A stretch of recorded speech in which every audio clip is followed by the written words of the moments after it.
Good day, I'm Lorraine Mendez, and this is your JIS News for Tuesday, May 4. As more persons become vaccinated, the country is expected to see a difference in COVID-19 related hospitalizations and deaths. That's the outlook from Dr. Melody Ennis, Director of Family Health Services in the Ministry of Health and Wellness.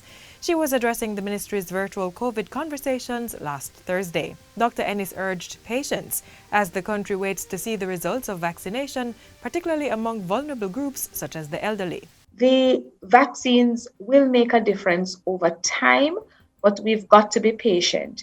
Now, we have started to vaccinate the most vulnerable group, and that would be our elderly persons. And we know that once they are fully vaccinated, we will expect to see a decline in hospitalization and certainly deaths. Dr. Ennis says to date, approximately 50,000 of the 250,000 persons within that group have received the first dose of their vaccine.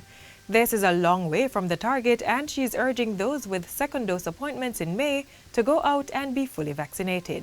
After you get the first dose, some about 28 or so days after that, you are protected at about 70%. But as time goes on, by the time you get to about 3 or 4 months, you're down to about 30%.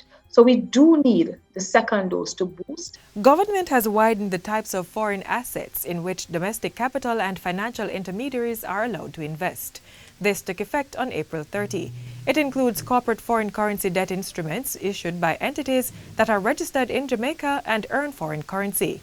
Investment is also now allowed for publicly traded shares in such organizations that are issued in foreign currency.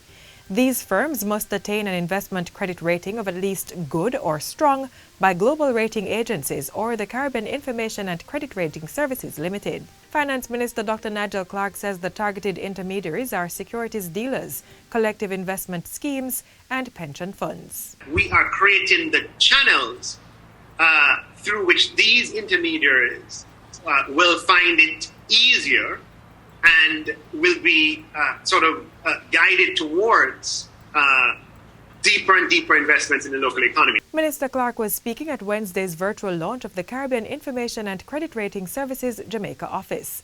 The local office is the first to be established anywhere in the region outside of its headquarters in Trinidad and Tobago. The Ministry of Education is to develop a national higher education policy following Cabinet's approval. The policy, which seeks to govern the higher education sector, will increase quality assurance and monitoring of these institutions. Portfolio Minister Favour Williams provided details during her contribution to the sectoral debate recently. The policy will provide a framework which should streamline that sector to work in a cohesive and efficient manner.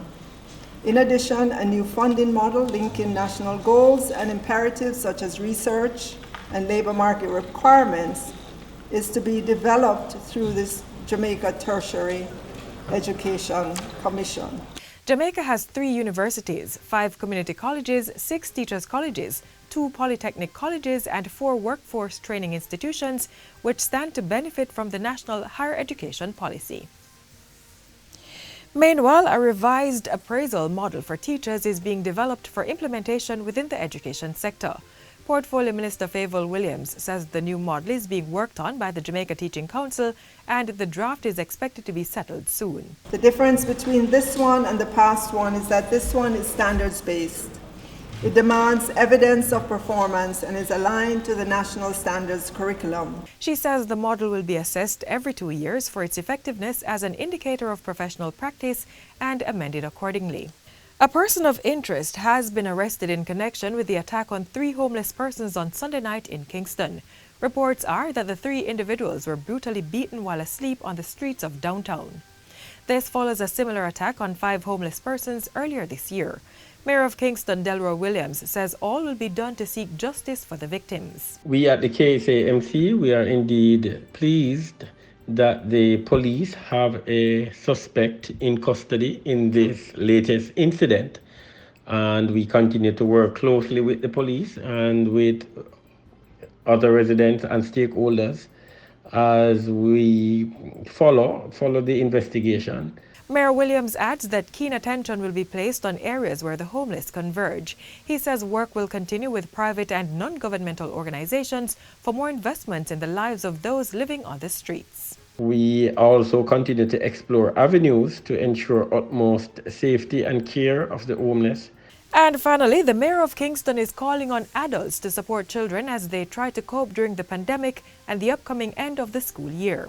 Mayor Delroy Williams says the nation's children need an environment that fosters love, care, friendship, and appreciation. According to Mayor Williams, children also need adults in their lives who will be good role models. He was speaking on Sunday during a wreath-laying ceremony by the Kingston and St. Andrew Municipal Corporation in memory of children who have died under violent or tragic circumstances. The ceremony is part of activities marking Child Month, being observed under the theme I Soar.